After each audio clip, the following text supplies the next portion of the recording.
Your mics are open, by the way. That's it. Oh, Yeah. Hello. Hello. Like this time. Hello. Okay. Welcome back, everyone. For the next segment, we have here Sentinels. Congratulations for your victory. And thank you for being here. Now we open the floor to questions from the media. So we are going to start with Snag from Esports. Yes, thank you. First of all, congratulations on the win, guys. My question is for John QT. So I want to talk about Sunset because despite the 6-6 scoreline on the first half, it looked like your team had more control of the map. So what would you say allowed DRX to make things that close in the second half that led to overtime?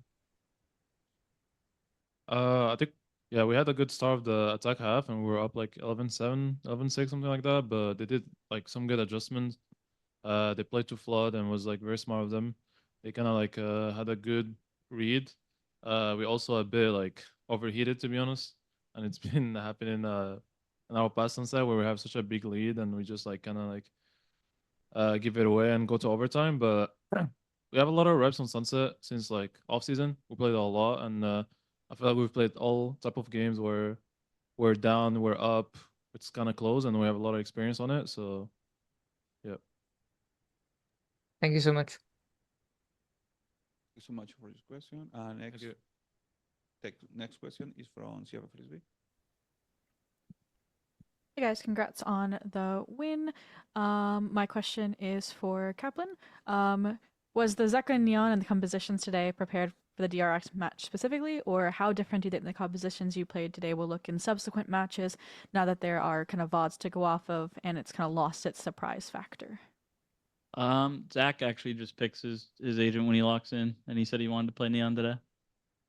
It's not information I would really want to give out mid-tournament, but obviously we play around with different things and work on different things and try to keep the toolbox big, and then then we can make smart decisions about what we bring to each match. Thank you so much. Next question is from Cedar. Hello, congrats on the win, guys. I'd like to ask this question to Zelsis. A bit of a fun one. You keep doing that pose with the Champions Trophy or whatever. Yeah, keep doing that. But I also want to ask you, watched Deadpool's Wolverine recently. So, would you recreate that dance if you won Champions? That they do at the intro. Which dance? The one Deadpool does in the intro at the start of the movie. I would need a choreography teacher. What is that? Choreography teacher. But I mean, yeah, I mean, bye, baby. You know, I mean, sure, I'll dance. I'll do it if we win champs. Yeah. All right. Nice. Thank you, Do and more good than luck in the dancing next if we game. win champs. I'll actually buy the Deadpool suit myself if we win champs, and I'll do it in the suit. I can't wait for it. All right. Good luck in the Thank next you. game. Thank you. Thank you. Next question is from Lucas. Hello, everyone. My question is for Saci. Oi, Saci, sou o Lucas, Esports.net. Parabéns pela vitória. Durante a transmissão brasileira, na entrevista que você estava dando para ele, você falou que o time estava muito enérgico, né? Falando bastante. Queria saber o quanto dessa sua experiência de um jogador um pouco mais cascudo, mais experiência internacional, ajudou o time a se centrar e conseguir entrar nos eixos e encaminhar aí com essa vitória um pouco mais tranquila de 2-0. Com certeza é uma situação que eu já enfrentei antes. É normal, ainda mais na composição que a gente estava usando, que era uma composição mais agressiva, né? Com o Neon. Então, meio que a comunicação se tornou um pouco caótica. É normal, mas é controlável, sabe? Eu acho que a gente vacilou um pouco ali, porque eu senti que a Sunset, por exemplo, não era pra ter sido tão difícil assim. E foi porque a gente acabou entregando alguns rounds e não conseguiu manter a postura e a calma, né? Somente mid-round, assim. Então, a gente teve um pouquinho de... Não vou dizer que é sorte, né? Mas aquele 12-11 foi muito importante pra gente garantir o overtime. E no overtime a gente conseguiu arrumar isso, né? A gente conversou e falou, cara, tem que manter a calma, porque dá pra ganhar esse jogo ainda. E depois daquele 3x5, acho que as coisas começaram a andar e a comunicação começou a ficar melhor também. E a gente conseguiu levar isso pra Raven, que foi um jogo mais tranquilo. Beleza, muito obrigado. Valeu. So much. Next question is from Pedro Romero. Hey guys, congrats on the W. I got a question for Kaplan. I remember you said during the press conference after defeating Genji that you wanted DRX. You got DRX, you beat DRX. That's it. I want to ask you just sort of what was the approach behind just kind of making the game plan from Genji to DRX, and in addition to that, what was the biggest similarities and slash differences when it came to playing against both of those teams from your point of view? Yeah. Obviously, coming into every game, it's like, okay, there's what do we need to fix? What do we want to change to surprise the team? And what do we want to exploit about the other team? What do we expect them to change? What do we expect them to not change? It's an impossible question to answer perfectly or fully, but we tried our best to kind of look at how they've approached previous opponents in games and have a guess on what they're going to try to do to us and basically stay a step ahead. In terms of the difference between the two teams, I think they're very similar. I think that they both have a pretty structured way of playing.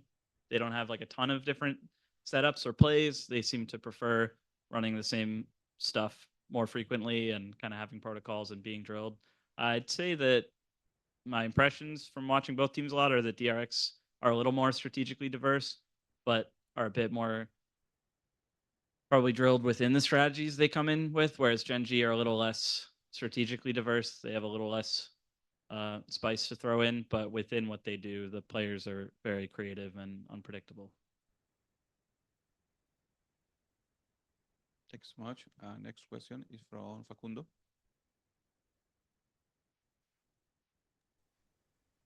Hey guys, congrats for the win. My question is going to be for Sean QT.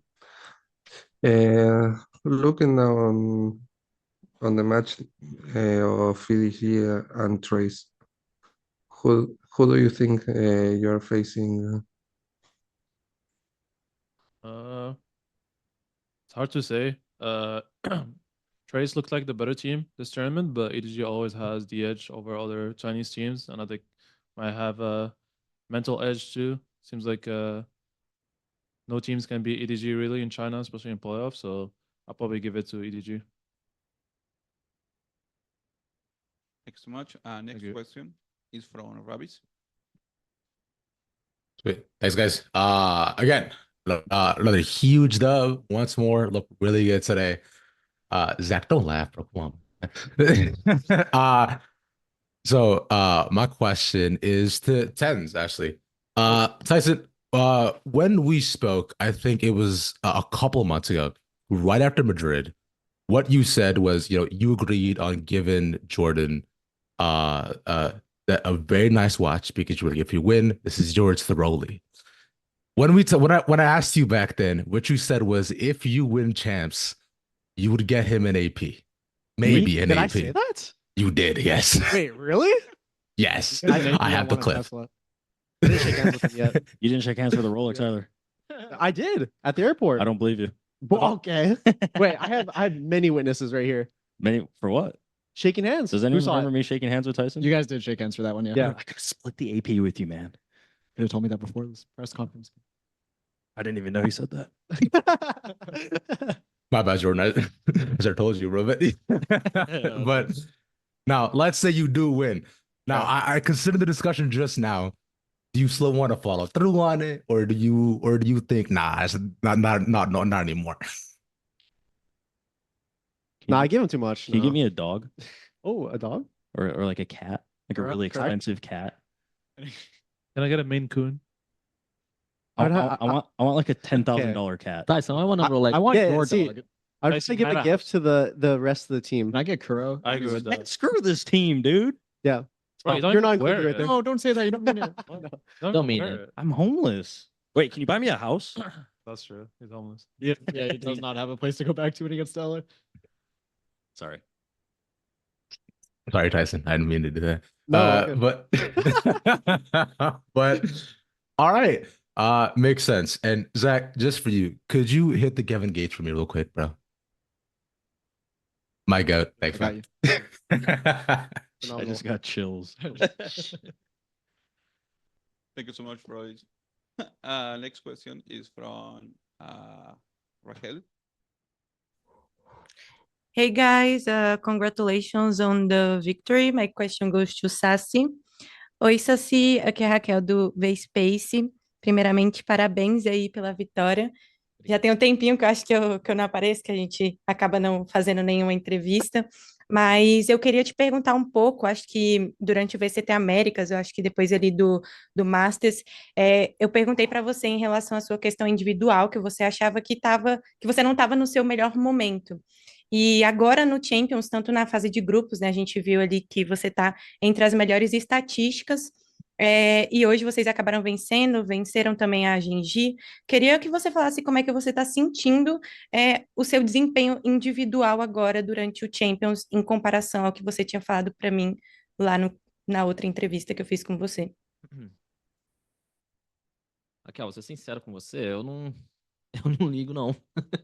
Eu acho que obviamente, né? Eu sempre quero performar bem e tal, não me entenda errado, mas, pô, eu tenho preocupações muito maiores dentro da equipe, sabe? Eu acho que a minha performance individual que tá acontecendo, estatística e tal, cara, pô, no final, no fim de tudo é só números, tá ligado? O que importa é a vitória, então não vai mudar muito. Acho que eu tô velho demais já pra, pra ligar pra essas coisas, sabe? Uhum. Então, eu acho que a minha performance é mais reflexo da nossa performance como time, sabe? Quando eu preciso, eu tô lá, às vezes eu não tô, às vezes eu tô, então tem um pouco de inconstância ainda, isso eu reconheço.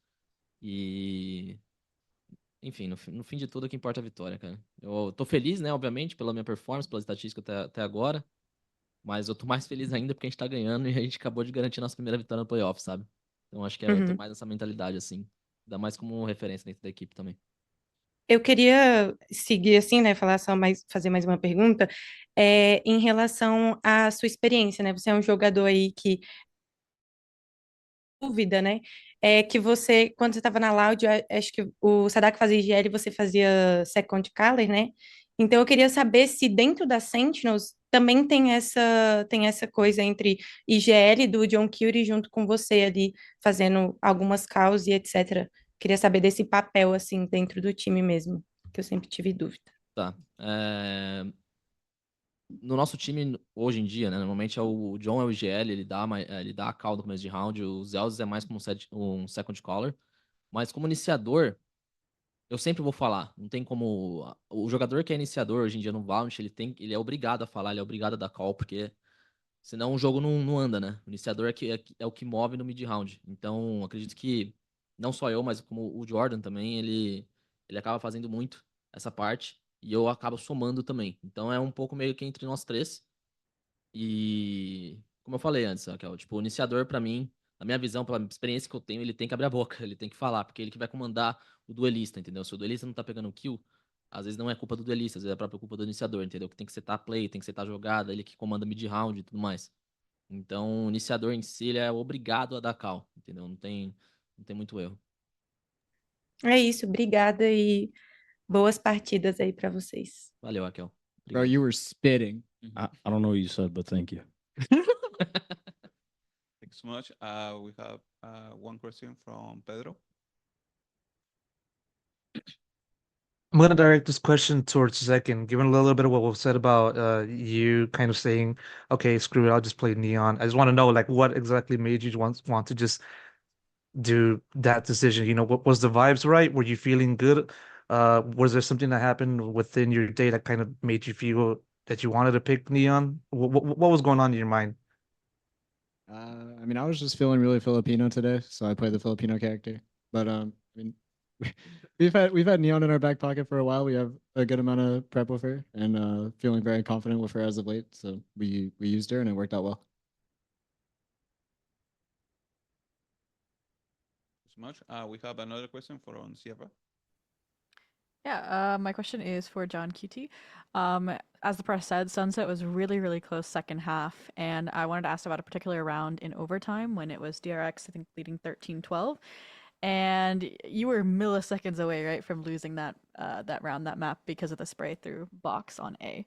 And I was curious because you guys looked like you were going for a pivot towards B, and then you backtracked and went A with less than 20 seconds left. What did the comms look like? What was the decision to make that 180 back towards A? If I remember right, it was just like a mid round that I made. I think I got like inserted the elbow, and I told the team because we already had Tyson and B main, just go fake B split, look what you can get. If you guys can go. If you don't, just come back to me A. And I mean, it worked out. We just had good rotations, and we knew that we'd have enough time. It got a bit close at the end, obviously, but I think it was still a good call and something that we didn't show in regulation, so they got surprised in overtime. We have one last question in the call. Is from Ravish. Hi guys. Hey guys. Sorry. Hey, I'm back again. Appreciate it. So real quick, last time again we talked, you guys mentioned that you were locked in 16 hours a day playing the game. Is that still the case, bro? Some things never change. We were doing some calculations in the room, and let's just say that it is Kaplan and the Chocolate Factory over at Sentinels, because we have not had a single off day since we've been to Korea. So We had the meet and greet. And Kaplan, we had the meet and Kaplan greet. is a bad person. That Instead of a meet was and our off day, the meet and greet. Save us. Save us. Save us. We're just kids. Help. Blink twice if We're you hold almost there. hostage. We're almost there. Can you see me blinking? You can see me blinking. The chocolate's almost made. Kaplan, thoughts on the bad person allegations? You know, I think they're true, and I'm Kaplan, and I think that. gotta do what you gotta do to win. Okay. All seriousness, sense. we love Cap, and so there's gonna be a troll that takes us out of context, but we're all in agreement. Yeah.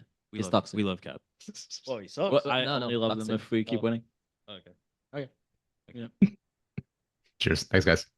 Cheers. Thank you. Thank you. Thank you so much. We have one question here in the room. Hey guys, this is Jacob from Capital S Esports.com. Hello, My Jacob. question's for the whole team. You guys do a lot of fun poses and sort of celebrations after you win rounds. I want to ask, like, as a team, if you had to pick one, is there one in particular that's your favorite? Thanks for the question, 3, John. 2, 1. There it is. Thank you. Thank you. Thank you. And we have another question here in the room. I have a question. Hello. Sorry. We have another question in the call. Is Fenita? Yep. Thank you. Hello, I'm Finita Bede from Real News, and I wanted to ask two things. First of all, I wanted to ask Tense about who do you feel could be the strongest opponent during the VCT and why? I think it's a hard question to answer. Because each team is very different. Each team have their moments where they shine. So I don't know if I can put an exact finger on like a team that I think is like a definite like super team and is really strong. Because I think all the teams here that have made it this far into the event, they're all pretty strong, especially on the other side of the bracket. I know there's a lot of good teams over there. So it is kind of a hard question for me to answer, and I can't really specify. Thank you. And my second question is for the coach. I wanted to ask, how do you evaluate the team's performance so far? And what do you think that would be key to continue improving and keep having during the final and the semifinals? Yeah, I think we have had a lot of slumping this year due to larger issues with kind of how we show up and communicate on game days. And we're now 3 matches in a row of communicating incredibly well and communicating through our issues, holding each other accountable, talking a lot, keeping the vibes high, everything like that. So obviously the number one goal is maintaining that. But, if we, after 3 games of it, I think we could start to trust we will maintain that and put our energy elsewhere. It becomes more about the details, right? As these games get closer and we play better opponents, we just have to make sure we're staying prepared strategically. And also, we can't just stay the same team all tournament. We need to stay creative and switching up how we do things and cleaning up small habits and mistakes, just making sure we don't autopilot into these games, because obviously every team is going to be working hard to prepare to beat us. Thank you so much. So much. We have one question here. I actually have 2 small questions, if Okay. I may ask. Go. Like, first of all, congrats with the win. My first question is to Zekan. Since no one is saying, I'm saying congrats with the ace. Thank you. How did it feel? Oh, great. Probably wasn't like the cleanest ace ever, but it's my first one in champs, and I think in an international tournament in general. So very happy with it. Mm-hmm. And my second question is to Tens. Today I was filming Sentinels fans, and there was one particular fan who was very passionate about Tyson, and he kept telling me what a great player and a person you are. And then it turned out it's your uncle Chris. Oh yeah. Okay. So I wanted to ask how much like the family support means to you, and probably you want to say something to your dear people. Thank Yeah. you. I honestly like family support's amazing. It's always nice to have family come out to support the team during the games. I do think it's pretty important. And overall, yeah, it's just nice. I'm glad my Uncle Chris was able to come out here during this time just because just some like sorry, let me give you a second. He's a troll and some stuff he says is really funny. So I'm glad he's here. That boy Chris. Yep. Okay. Thank you, Sentinel, for being here, sharing your thoughts and experience. Congratulations once again for your victory. Thank you. Thank you. Thank you.